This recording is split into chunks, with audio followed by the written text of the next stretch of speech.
everyone. Kia ora koutou, haere mai. Penny Ashton here saying welcome along to yet another random ovum in Season 3 of Showy Ovaries. The season which is as irregular as someone on a fibre-free diet, but yet is sumptuous and tasty and has the mystique and anticipation as to when a new one will drop, just like a Beyonce album. Just like Beyonce. And speaking of Beyonce, our guest today has razzle, dazzle and rollicking entertainment in her glitter-filled veins. She is one half of the company Rollicking Entertainment along with her husband, Dave Ladderman. She is a director, producer, writer, MC, actor, stunt and sideshow performer extraordinaire, and I like to call you my show business niece. It is Lizzie Tollemache! Yay! Hooray! Oh my God, I would love to be your show business niece. Well, I almost feel like you've gotten to the point where we're more like sort of first cousins or sisters now. Yeah. For a while you were asking me for advice, but now I ask you for advice as well. Oh, I mean, as long as every now and then I still get to be like, hey, Penny, what do you think about this? Yeah, and you know, and it is good because we are both singularly business-minded, but also, you know, obviously excellent performers as well. Yes. That there are less of us who are able to do all the business side as well, and you are also someone who does that. Yeah, we're beautiful freaks. Yeah. Yeah, you prefer the freak title, whereas I don't really. No? Okay, cool. No. We'll come up with something else. Yeah, I don't know what I want instead of freak. I don't know. But anyway, thank you for inviting me to your, I'm calling it your rollicking whare here in New Brighton. How's it all going at the moment? Hilariously, I have one really horrendous day a month in terms of my cycle, and it's today. Oh shit! So I just it's kind of amazing timing, really, because it's just sort of one bad day, which is pretty good. Right. So, you know, you're functioning. Some people have multiple bad days. If the shining starts coming out from you somewhere, just rush off to the bathroom. Yeah. Thank you. You're welcome. But I just kind of woke up and thought, oh no, maybe perfect. You know? So what, if you don't mind me asking, what does that mean? Dive straight in. Yeah, what does that mean? Drive literally. Yeah. I'll get the speculum and then off we go. Just go Miss Frizzle up in this.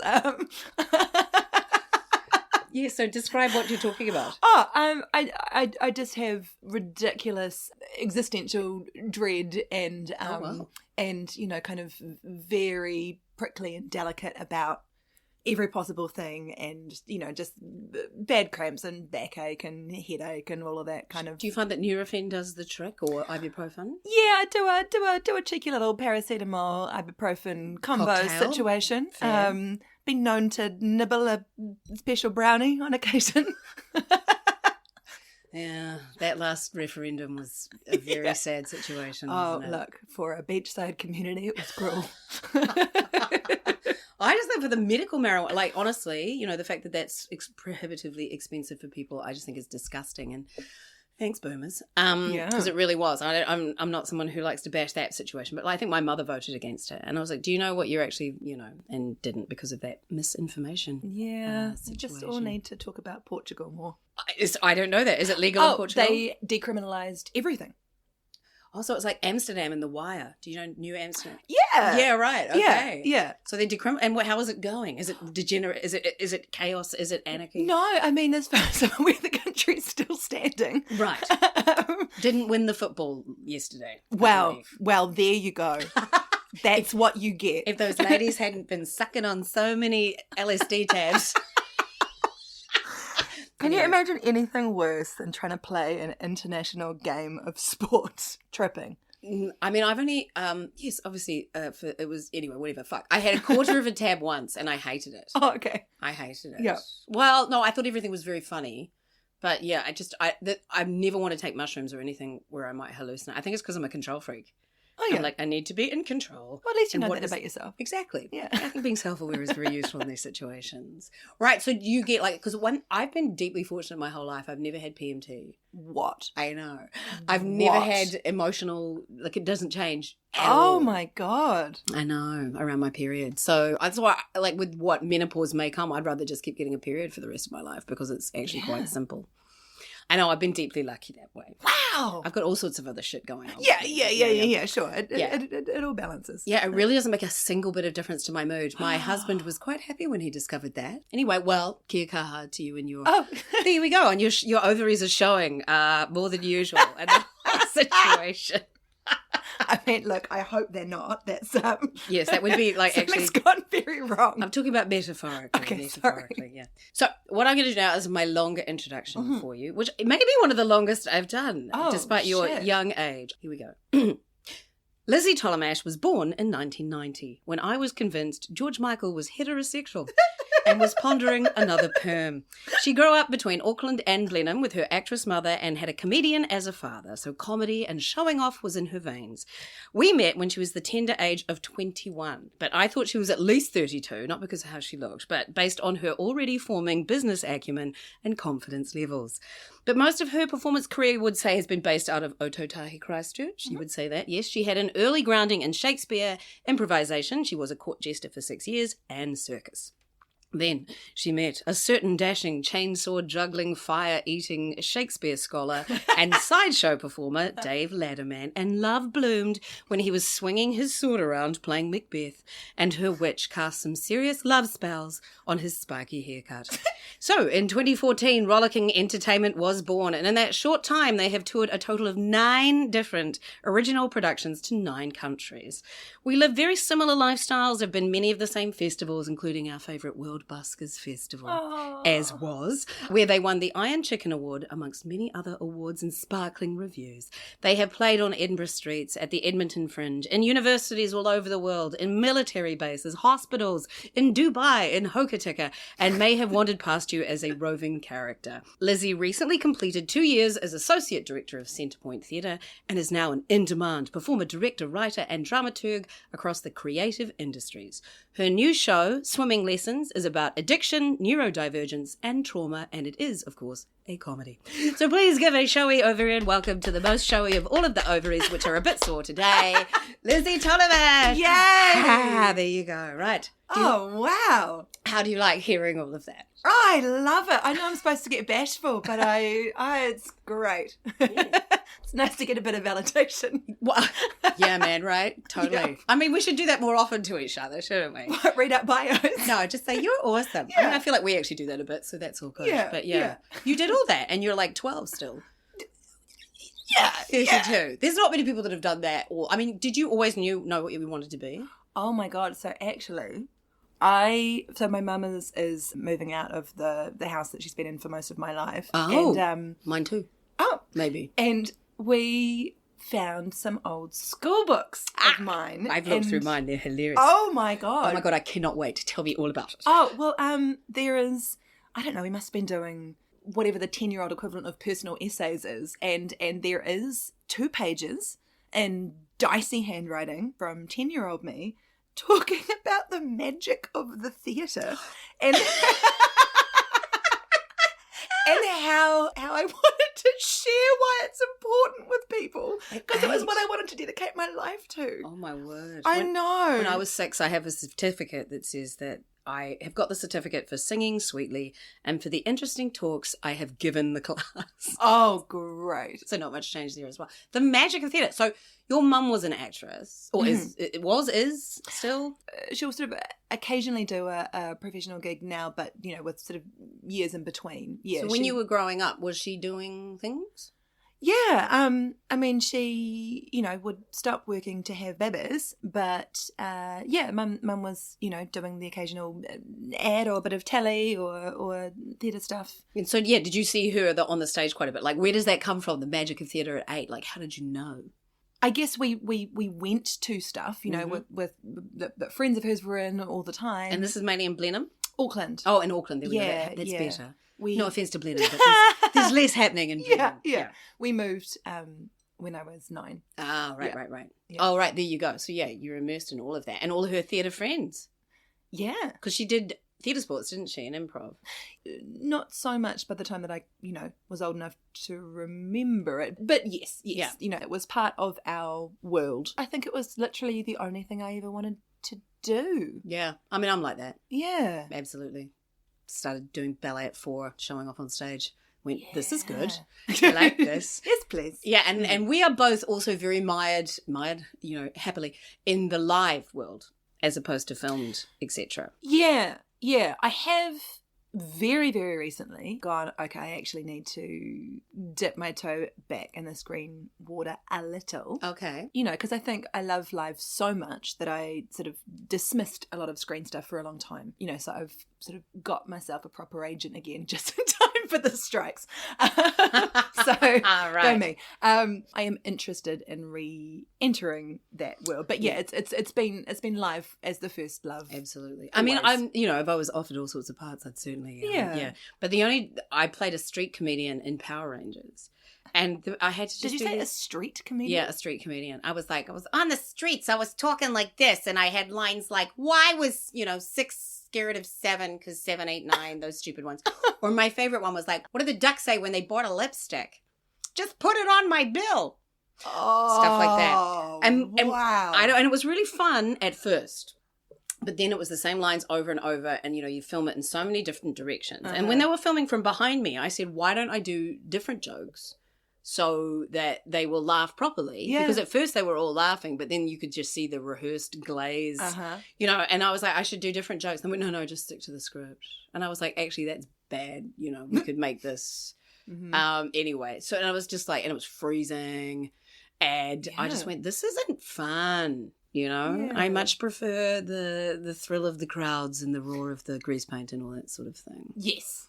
Yes. There's when it's going well and you get that electricity and you feel like you can literally be a conductor, like more in a musical sense than yeah, absolutely. a conductor. But you feel like you can literally conduct the energy of the room, and you when it's like that, and you can feel it, you can almost smell it. Yeah. Yeah, that's what I love about emceeing as well, is that because hyping up a crowd is something I'm quite good at, and I really enjoy that as well. Yeah, but of course when it's not going well, there's also nothing quite like that as well. It's a special kind of feeling that you are all alone in the universe, and what the fuck are you doing with your life? Yeah. I had one of those at Circa at the end of last year. It was this show that was a full corporate, and not a single noise was made from beginning to end. And I'm on stage, and it's amazing what you can think about when you're on stage delivering lines. Yeah. And I was like, what even is theatre? Like, why are we... I've just made up this weird story, and they're here watching it, and clearly some of them are hating it. And why are we even doing this? So there was no magic of theatre going through my mind at that point. Yeah, when you have the surrealism with none of the magic, it's a bad time. And that really was a bad time. But anyway, to the questions. Oh, yeah. The first question I have asked everybody is, tell me about the journey with your body through your life and how that's gone. It's quite a big question. It is a big question. Yeah. Yeah. I feel like, and I suspect this is the case for a lot of people, but especially women, like I've been finding my way into my body for the last several years because I feel like I was divorced from it around some puberty-ish time. Mm-hmm. And that I didn't realize I was walking around with this almost sort of dissociation going on until I had some moment of clarity at some point. And then it's been work. And it's work that's worth it, and I'm happy to do it. But there was a real division in my school of you were either nerdy or sporty. Right. And there was no arty? Oh, yeah, artsy was a type of nerdy. Righto, yeah. But, like if you were arty, it was almost like on principle you had to be anti-sporty. Oh, right. And so, I was very uncoordinated. And so I just went, oh, well, that's it. I'm just someone that doesn't have a relationship with my body. So you associated sport with your body? Oh, very much. That's interesting. Yeah. Right. And so, doing more and more physical stuff performance-wise, even that sort of helped. But I wish that someone had explained well that exercise is almost more about mental health than anything else. Yeah. And if I had known how good I could feel being in my skin, with a combo of fitness and diagnosis and therapy. But the fact that you can actually sit comfortably with yourself and it is possible. And that's only been in the last couple of years. Oh, yeah. Big time. Right. Yeah, definitely. And so then when you were performing with this body, how were you relating to it then, like as a younger person? Honestly, I think I I think a lot of the time I was just in a state of low-level dissociation. Right. So did you like how you looked? I remember being really little, like pre-puberty, and feeling so stoked about how my legs could jump and climb trees. And I had forgotten that until I found that feeling again. Right. Very recently. But no, like I hated the way that I looked. Jesus. For the vast majority of my life. Oh, fuck. And it's so bullshit, not you feeling like that, but, you know, like, because obviously you're a very attractive lady, you know, and a lot of people would look at you with such envy, and that, you know, it's like, honestly, it's so, and it's one thing I've really discovered doing this podcast is hardly anybody is happy with the way that they look. Yeah. Like, I reckon maybe 7 times out of 10 I am now. You're still only happy 7 times out of 10. I thought that was pretty good. Yeah, it is probably good. Like, because, I mean, for me, because I had so much issues around weight loss, because my regular listeners will know, but I took a epilepsy medication for 16 years that made me hungry. Yeah. And so that weight loss shit is embedded. And so then every time I'm buying a piece of clothing or anything, I'm always like, does it make me look fat? Yeah. Do I look fat like this? Yeah. You know, and stuff, and I just wish I could expunge that, but it's still in there. So now, like, because you got, how old were you when you met Dave? 24. No, we met when I was 21, and we got married when I was 25. Yeah, see, so did his love and adulation help? Adulation is, I mean, you know, you are very in love. Yeah, Maybe not. It's hard to know, to be honest. Okay. Because I know that Matt has helped me that way. Yeah. I mean, it's lovely, and it is, you know, it is still very much there. You know, like, I'm in no doubt that he, you know, loves the way I look and feel, and you know, all of that. Maybe because I was very like sexually adventurous from a young age. Right. Some would say precocious. I suppose that was a thing that I had perhaps tried to find acceptance in. So it's hard to find a way to say it without sounding like a douchebag, but give it a go. Okay, like, I knew that I could walk into somewhere and there would be someone that would want to, you know, fuck you, get with me. Yeah. Sorry. And get, you know, and that had a weird kind of power to it, but then also, again, like a lot of women, I suppose, I took that as a kind of way to try and be seen or be approved of, or you know, I mean, it's tale as old as time. That's it. I mean, like, because I was not from a very young age, like from university. Like, yeah, I mean, I think because I had felt so fat and so unattractive, and my diaries at school are all like, why can't I have a boyfriend? All this sort of shit. And then once I got to a point where it was the same. I knew I could do that. Yeah. Even though I wasn't, you know, I wasn't skinny or anything at that point. Not that you have to be, obviously. But then I found that when I was capable of attracting that, then I wanted more of that. And I guess it was because suddenly boys did want to look at me when they hadn't for so long.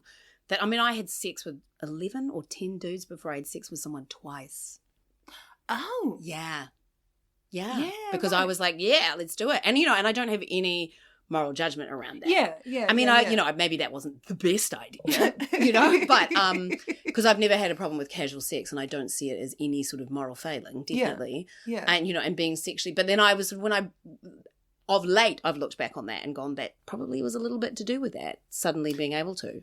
Yeah, and I guess the funny thing is, as I've got more confidence in myself, the type of attention has changed, and the type of kind of skeezy older dude that I would go to looking for approval and attention is no longer interested, because I think there's a frailty that I don't have anymore. Wow. And and so it, you know, now I can enjoy the attention from the right place when I want it in quite a different way. This reminds me of a certain friend we have in common in America, who would always go out with very young girls. Yes. And with that sort of daddy issue situation. Yeah. But the thing I find with that too is that he's always the one that's left alone when they all leave. Right. Yeah. And in the same way, I don't get hassled at gigs or groped at gigs anymore either. And I think there's like something about my performance persona, which has got a bit more dommy. Yeah. As a kind of self-confidence has grown. And it sort of means either I've got a mic, and so there's a power in that, and I'm exuding something about you're not going to get away with it. Yeah. But that I mean, some would say it's intimidating, but I don't like that as a choice of word. But yet, it's strength. Yeah, it is. It is. And there's a certain type of man that's attracted to that, and a certain type of man that isn't. Yes, and very we're much. Both married to men that are attracted to that. Yeah, which is nice, isn't it? It is. So isn't that interesting that when you were hating the way that you looked, you still knew that you could use the way that you looked to get, I guess, and that's what you're looking for, validation. And now you've got to a point where you don't really need that anymore. So what's the diagnosis that you got for the people at home?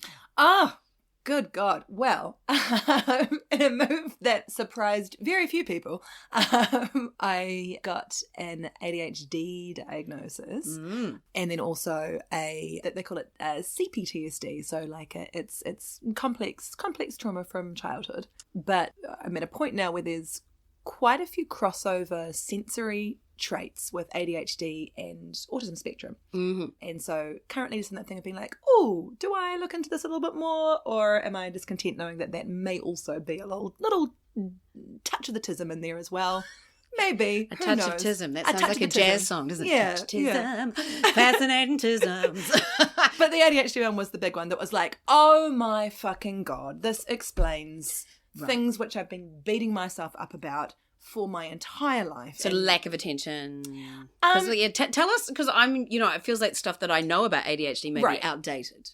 Yeah, so I think a lot of people still have the image of the hyperactive 8-year-old boy running around breaking things, not sitting still in class. Exactly. And that is a type of presentation, and it is by no means the only one, but the fact that that's what we think it is why girls are chronically underdiagnosed. Absolutely. So, I mean, I can't define it in general, like I'm not a medical expert, but for me, it's all about the executive function or dysfunction. So for me, it was stuff like I could go out and do these very hard, complex, challenging things that required a lot of public attention and public speaking and things that were complex, and create a show and put it together and deliver it on opening night and do all the marketing for all this stuff.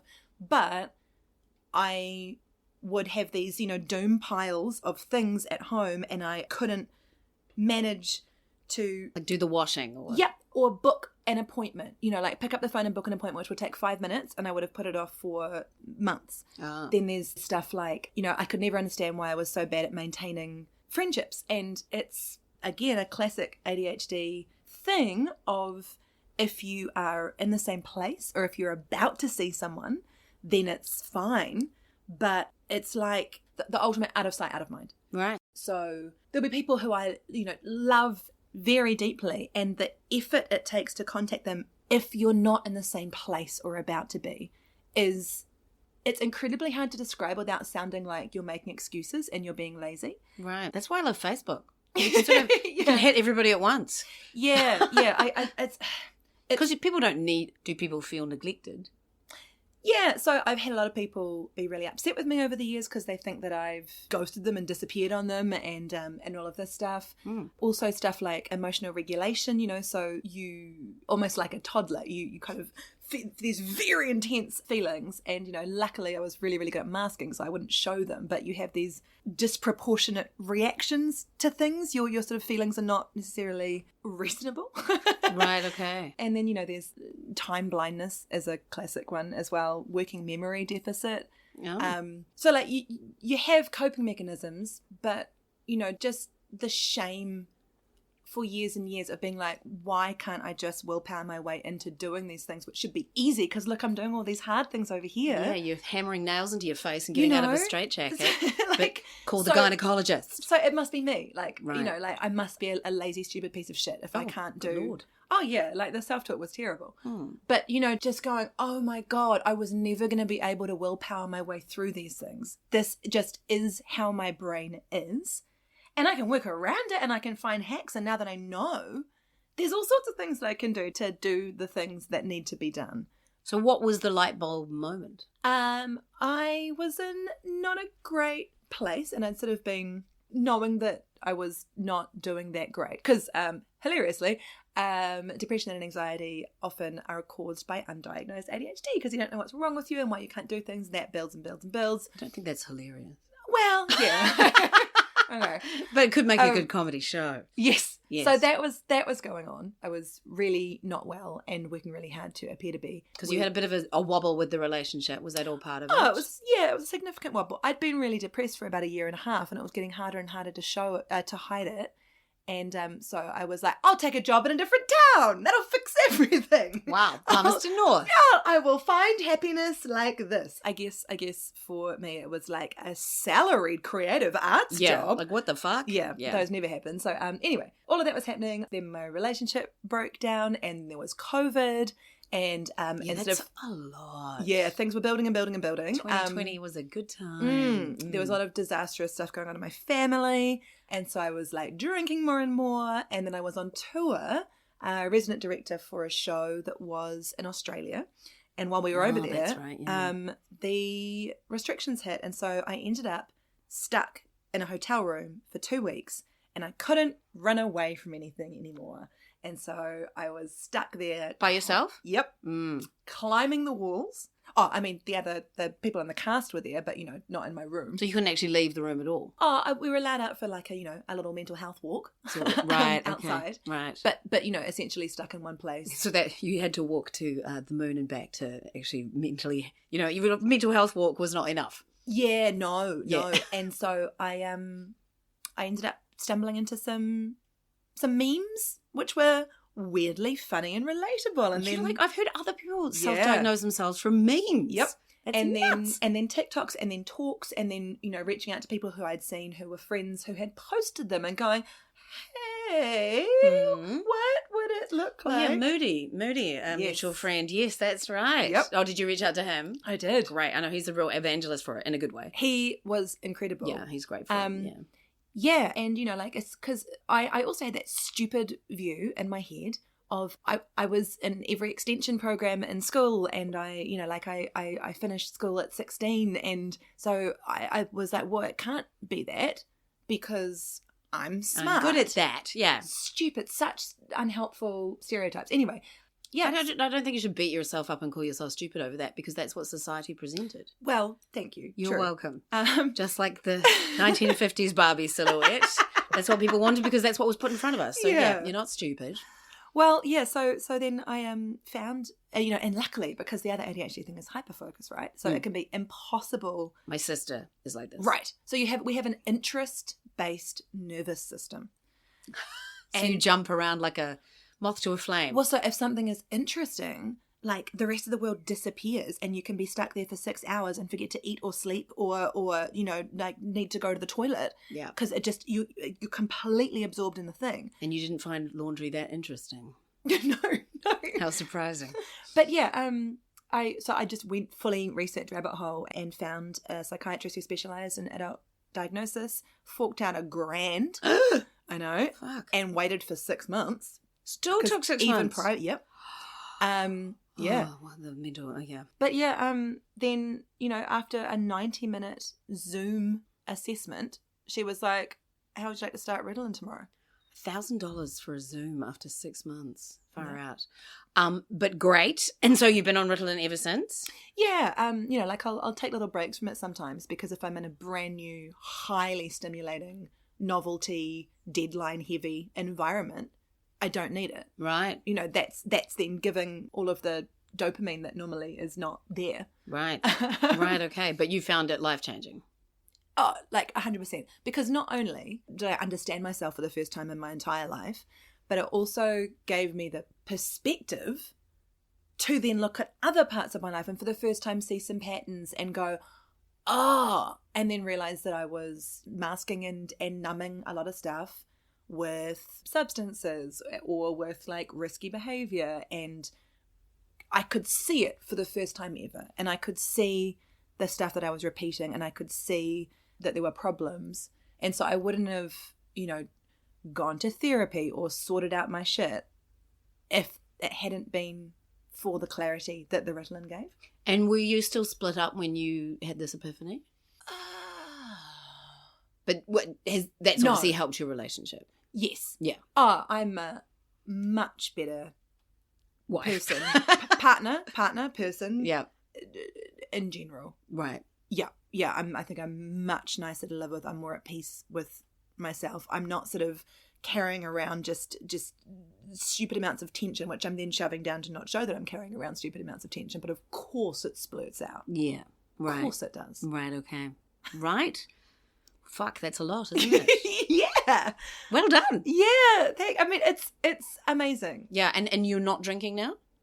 I am on occasion Right. now. Right. But I completely quit for 6 months and changed my entire relationship with it, as apparently is quite normal. Just there was a lot of random crying when that happened, because again, if you've been numbing and running away from your feelings and using something to do that, when you stop doing that something, there's a sort of things have been brewing, and they need to come out. So yeah, I think doing that, and I don't necessarily think I'm an addict or an alcoholic, but there needed to be a reset button. And there's some of that in your family, so that would have... There's so much of that in my family.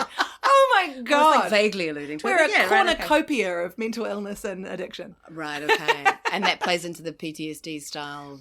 What is it called?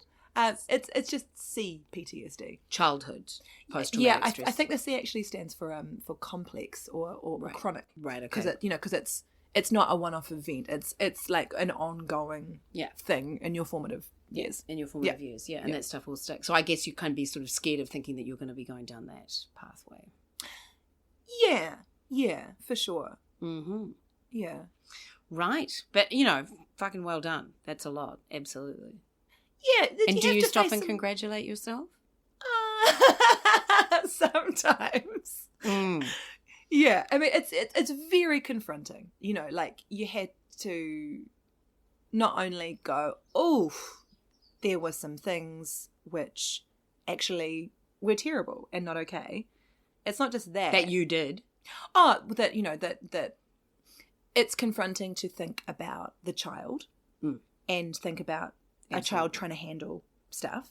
Yeah. And then go, oh, gee, look how I didn't necessarily handle that well because how could I? Yes. And then it is also confronting to go, oh, I have acted in these ways and I can see them clearly now and they are not nice at all. Right. But then also confronting just being like, wow, it is so intimidating to consider having an honest conversation or setting a boundary or telling someone. I was 32 the first time that I told someone to their face that they had let me down to any degree at all. Wow. I had never done that before ever. Wow. Yeah. And I mean, honestly, that's why I do a lot of solo production and things myself, because it can be very hard to get people to do what they say they're going to do. Oh, sure. Yeah. So, yeah. But, and we're also brought up not to do that in New Zealand, right? Definitely. Yeah. That's definitely in New Zealand. And English, mustn't grumble, don't make a fuss. Yes. And that's definitely played into this country's psyche. Yeah. Right. Yeah. And that's so interesting for me from you because I've never thought of you as a shrinking violet. I was really good at masking. Right. Like really, really good at it. Yeah. But I would go to outrageous lengths to avoid any type of conflict, because when there was conflict in the room, I would completely shut down. Like I would go into a freeze response. Was that a reversion back to childhood? Yeah. So the way that I coped with that was being a made up person to make sure that there never was conflict. You know what I mean? So I would like things I didn't like, and I would not do things that I wanted to, and I kind of constructed an entire personality based around who I was around at the time. Jesus. Yeah, right. Because that's a really effective way, like not being a real person is a really effective way to never have to stand up for yourself. Oh my God.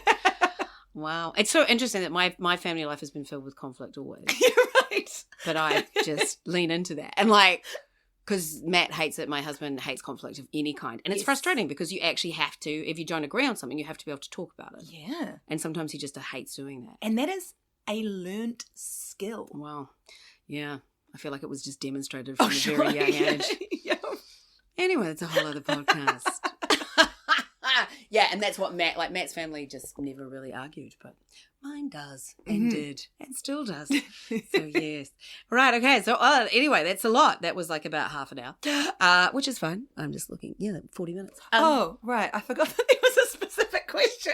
Yeah, like the journey of your body with your life. And there's still stuff to go. Yeah, right. Sorry. That's all right. Let's incorporate some other questions into that. So Okay. what's your favourite part of your body?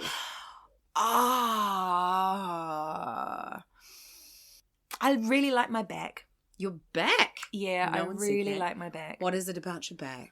I've been doing, bits of weights stuff, and so I love seeing the sort of strong muscles that move when I do things. I love the curve of my lower back going into the top of my ass, and I think I have a big old white on for any kind of combo of, femininity and strength, like, actual literal strength. Yep.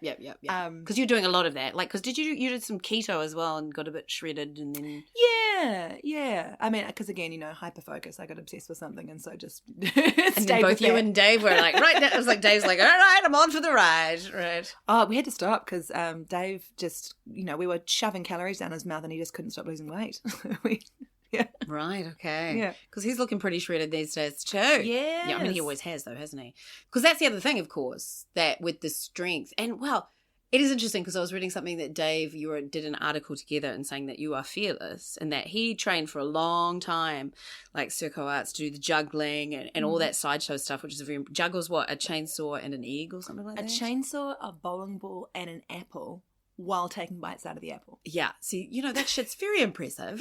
Yeah. But then you met and you got together and you were like, all right, let's learn how to do this shit in like a month and stuff like that. You started hammering things into yourself and getting out of straitjackets and stuff. I'm very impatient, Penny. Oh, so am I. I'm so impatient. But I don't have the patience to. So yeah, like, so what's that like, trying to learn all that so quickly? Or was it too quickly or?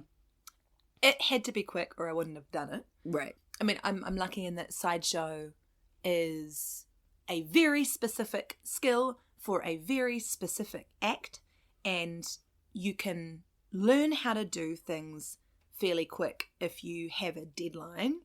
Again, ADHD, like love a deadline. Yeah, right. Yep. Smaller sort of things. Yeah.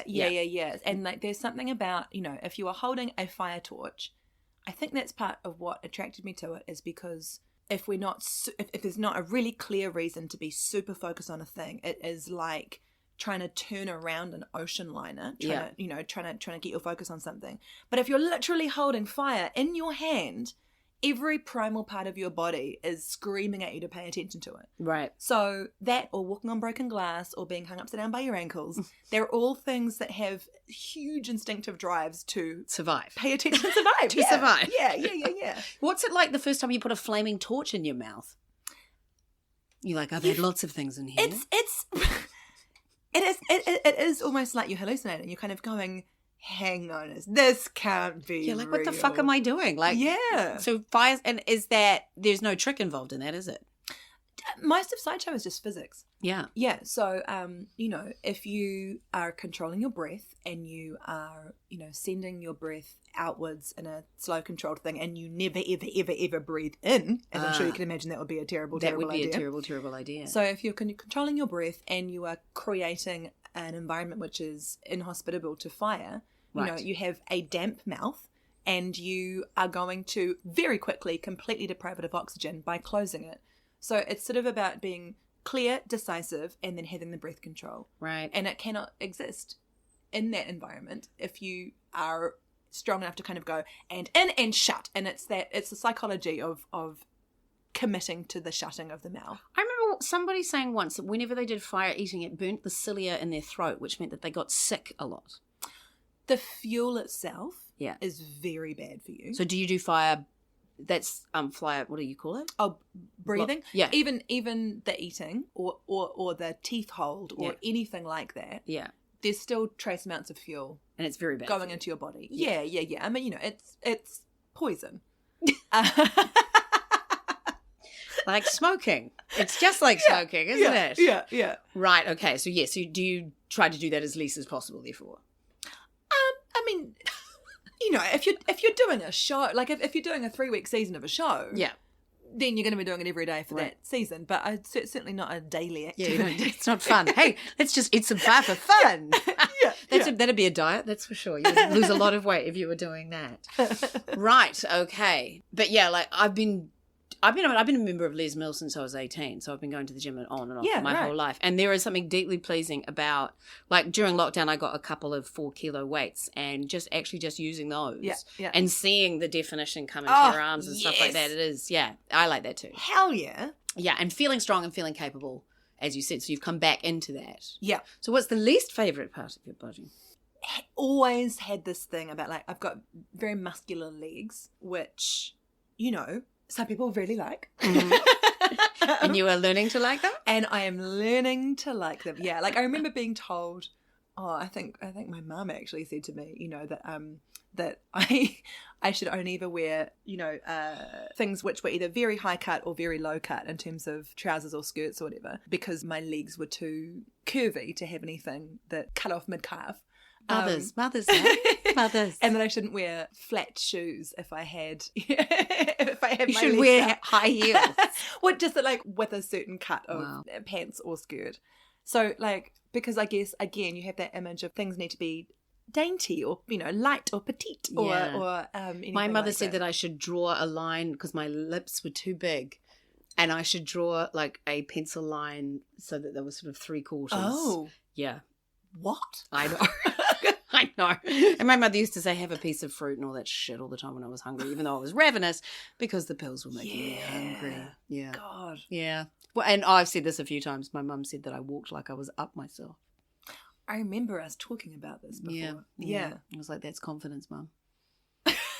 And ballet lessons. So, yeah, good times. So now we have talked about this before as well, that we both had nicknames in primary school that formed how we feel about our chest areas. Yes. Mine was big tits and yours was ironing board. Yep. So tell me about that.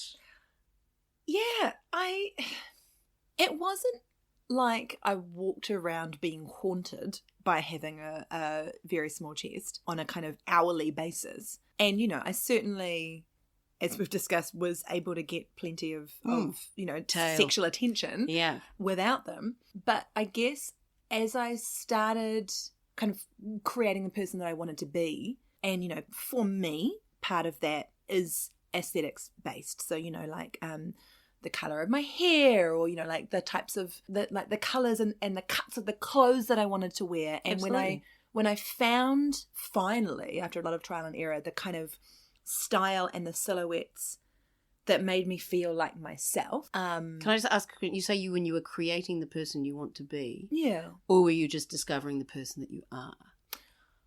I think in my case a lot of it felt less like uncovering and more like an act of creation. Like a rebuilding. Yeah. Right. Yeah. Okay. And then when you discovered the aesthetics that you wanted to be. Yeah, because I mean, this was all before, you know, any of all this healing work stuff. So I think in that case, I very much was creating a person that I could not hate. Well, you know, and so part of that was creating someone that looked like a person I could respect. Right. Anyway, so I kind of found the aesthetic and I found the type of confidence, and part of, you know, I got to a point where, you know, I got my teeth done as well, and, you know, wanted I guess to find that same thing of sort of femininity and physical strength. And for me, I just got to a point where I went, you know what?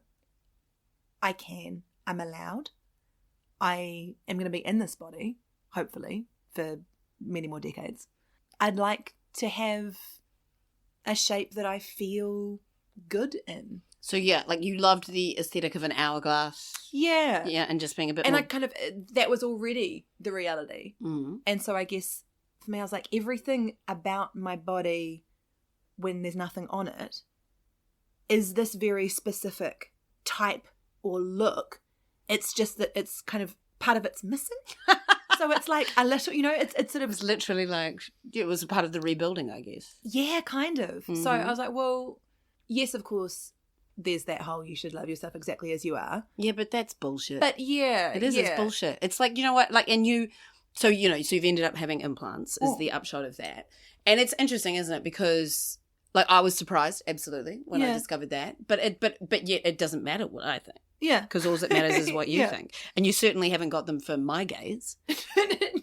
No, and and I would say that you haven't got it because it's people saying, "Oh, it's not for the male gaze," but it's not for that. It's for you feeling confident with the way that you want to look. Also, I will say, because I am a queer lady, and like it's funny, people are always like, "Oh, the man." Let me tell you that other queer women are obsessed with them. Really? Yes. Right. I mean, I'd be obsessed with how they move. And how they stay quite buoyant, don't they, generally? I mean, that's the thing. I think it's fucking fascinating. Yeah. Absolutely. So that's another thing that you've done, of course, is there's some polyamory going on. Yeah, I mean, I guess I would probably call it more like open or ethical non-monogamy rather than polyamory. Okay, so what's the difference between ethical? Oh, okay. So ethical non-monogamy kind of is like the umbrella term. Uh-huh. And then some people have sort of fully committed relationships in a polyamorous sense. So, whether that's that three households or or kind of all living together in like a quad or a triad, or they might practice like relationship anarchy, which is there's that no one relationship is more important than another. Right. Whereas I have a home and a life with one main partner, and then some other lovers who are beautiful friendships that also has a sexual component. Yeah, right. Yeah. Absolutely. I know. We've talked about this before and I'm like, oh my God, the admin. Like, oh my God. For me. Also, I'm just like, oh God. Because my husband and I, we weren't like, hey, what do you think about this? But we were both just like, oh my God, no. And that's the wonderful thing about... Oh, but yeah, totally. Like, and I think there's this weird myth that anyone who is in an open relationship, like, thinks that everyone else should be. And that's not the case at all. But I do think it should be a choice. Oh, of course. Because I don't feel like I chose a monogamous relationship. It was just the assumed thing, and I didn't really know that there was another option. Oh, really? And so we are in this beautiful point now. But I would love it if everybody had the chance to have the conversation without it being like, like this huge betrayal to even want to talk about it. Yeah, absolutely. Which is the case a lot of the time. Right. I've got friends that have initiated this conversation to find that their partner has, is betrayed, and even wanting to have a chat, which may very well end up with both people choosing monogamy, which is a totally valid, reasonable choice. Yeah, you just have to talk about it. Do you? Yeah. Is there one sex that features more in the polyamory side of things or is it all? Oh, I mean, I'm an equal opportunist. Any hole's a goal. Like, yeah, I mean, obviously, I live with a man, so it is great to be able to, have time with other women. Variety is the spice of life. Yes, it is. Yes, but no, there's no like rules or anything about it. It can only be this gender or not that. And it's so interesting to me that there's so much that's bound up with sex in that. Like, it's so weird, isn't it? It's like, I was just trying to describe this, that if aliens landed, they'd be like, wait a minute, because you touch that part of yourself to that part of that person. Yep. Suddenly, it's betrayal, like, it's so weird, like the mechanics, the hormone, and because it is all hormones. Yeah. And mechanics and stuff. I mean, it's not for me, absolutely, but casual sex I don't give a shit about. Yeah. You know? So that's like, sex for me can be both. I always describe it as instant coffee or real coffee. I prefer real coffee, but I'll take instant when it's on offer. Sure. Exactly. It's like two different drinks that I enjoy. Yeah. I mean, and I guess I feel like there are loads of things that I do with other people as well as with my husband, but it's different when I do it with my husband, like, so I will go and see movies or have dinner or, go and do all of these things with friends. Mm-hmm. And it seems very arbitrary that, because we're not having children, we're not procreating. Yeah, and you've never wanted that, right? No. But yeah, it seems very arbitrary that like what we do with our genitals are the sole defining thing, apparently, which is hugely evident in homophobia. It's like that's just one small tiny element of somebody who is gay, but yet they get judged for their whole life for it. Or same with, I remember once Oprah had a giant aquarium of marbles, and she pulled out one marble and said, in all the genetics in a human body, this is the thing that determines the skin color. But yet we judge the whole person. Wow. Yeah. Yeah. I know it was thank you for a very simple representation, Oprah.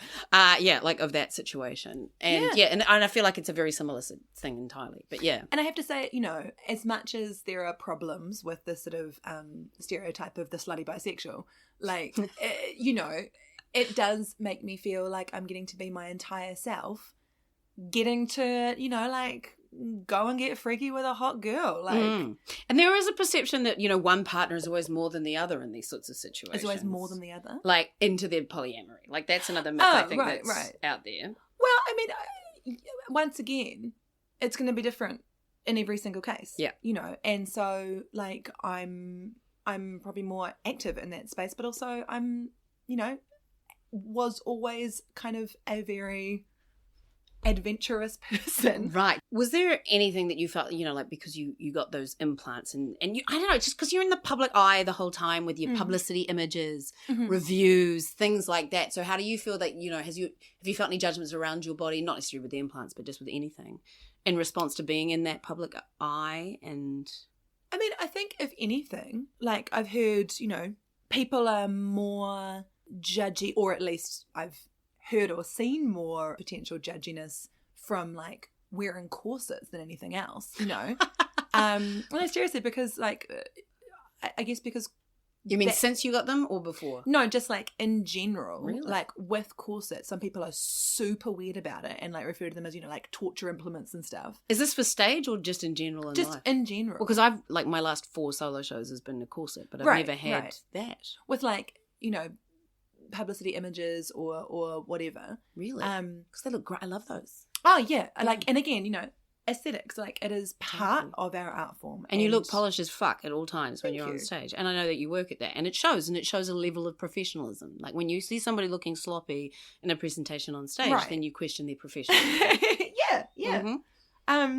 But yeah, like people are like, why would you do that to yourself? Like put yourself in pain and rearrange your organs. It's like, well, actually, it's not painful, and I quite like the feeling of being totally not supported, but like it's a type of armor in some ways. All right, for me. But yeah, like I think that kind of unrealistic expectations and type thing that some people feel about the extreme shape or silhouette of a corset. Yeah, but then again, also I don't know. I suppose I generally surround myself as much as possible with people who are very much of the, if you're not hurting anyone else, you do you, get your freak on. And why is that so hard? I don't know. I don't know. I saw a George Takei tweet that said, say it loudly for the people in the back. If you are religious, that means it affects your behaviour, not mine.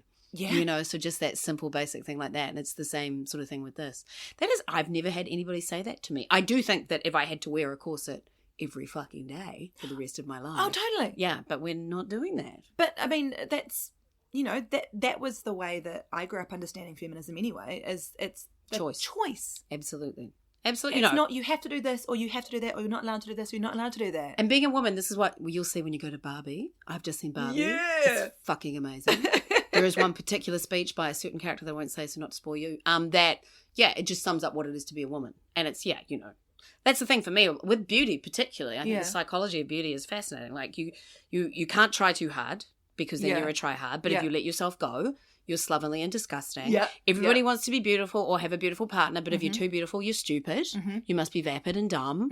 And all that sort of stuff. And so it is all bound up in all of these judgments. And and it's about how you feel when you look in the mirror. Like I get Botox, I'm fucking thrilled about that. And that's the important thing. As long as it's not, based in some sort of dysmorphia, that's when it becomes a problem. Yeah.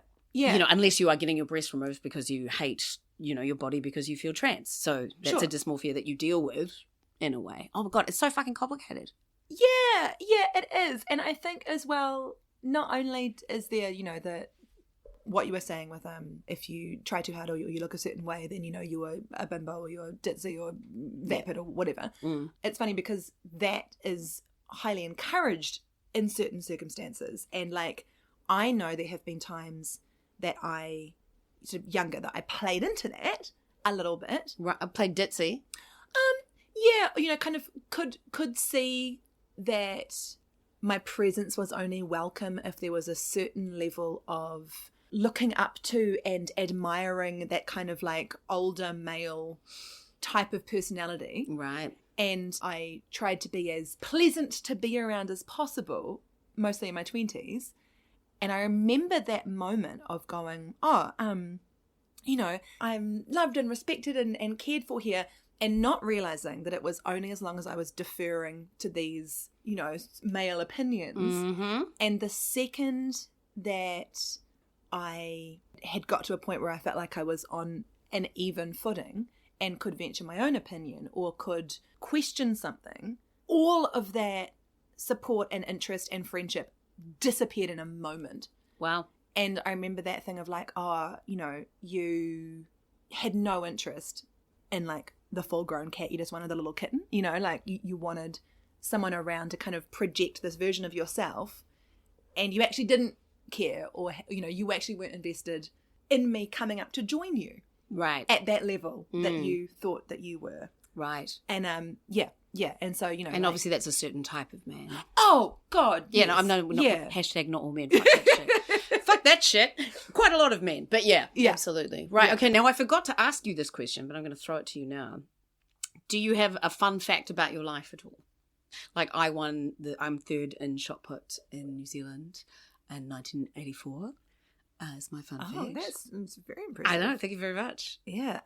Okay, so the problem with this is once again, like classic ADHD thing, you can talk about movies all day long, and then as soon as someone says, what's your favourite movie? You're like, I've never seen a movie in my entire life. And you just, it's like the information is there, but there's no, the search function in the library is not working. So that's how it works, right? So centering your central processing unit. We can sit in silence now until you think of something. Give you a...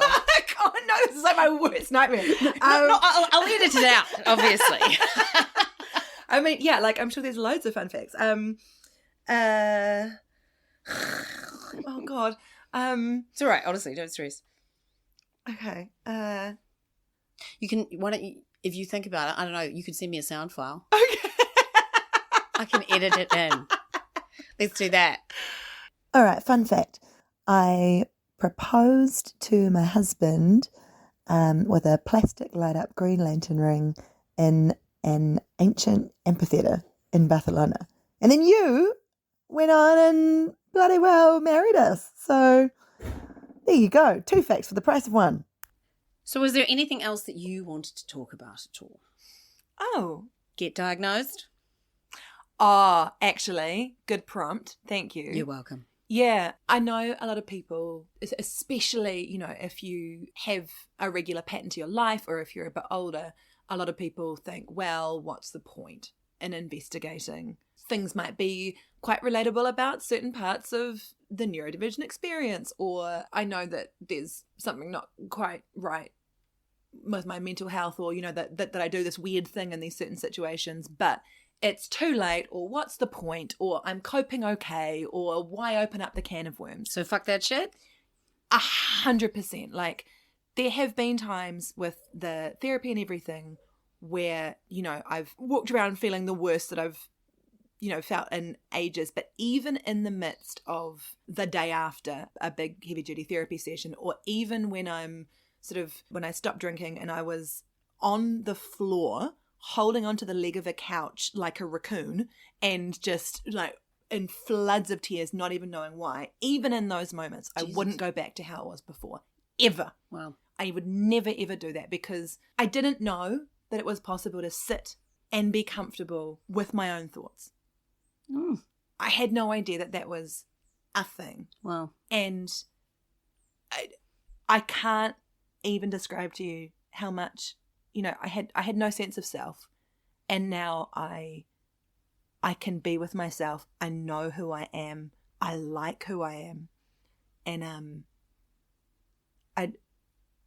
it is worth it. It is hard won, but it is worth it. And whether that's getting a diagnosis or getting medication or finding the right therapist or reading a book, it makes such a difference to not lie awake in bed hating yourself. Oof. You're worth it. Yeah. Quote L'Oreal. Pretty much. Yeah, well, I mean, and I will leave you with this, even though I don't know what, I mean, for me, we've been friends now for 11 years, and I've never felt any of those things. I mean, it doesn't matter what I'm thinking. I mean, just with relation to you. Yeah, yeah. You know, I've never thought, well, she's a fuckwit. Or I've never thought that you weren't making enough effort to keep in touch, or that, I mean, I actually do that quite a lot myself anyway, but like, I'm always like, hi, I'm coming, let's have coffee. But I've always found you to be delightful, to be driven, to be somebody who knows what they want and goes after it, whether it be a husband or a life in the performing arts, who is an example to everybody else. So even if you're feeling shit about yourself, a lot of other people are still admiring you. Thank you. I'm going to cry. You're worth it. Okay, I think that's enough. So we say goodbye to everybody. Hi, everybody. Want to say goodbye? Yes. Sorry. Yes, goodbye.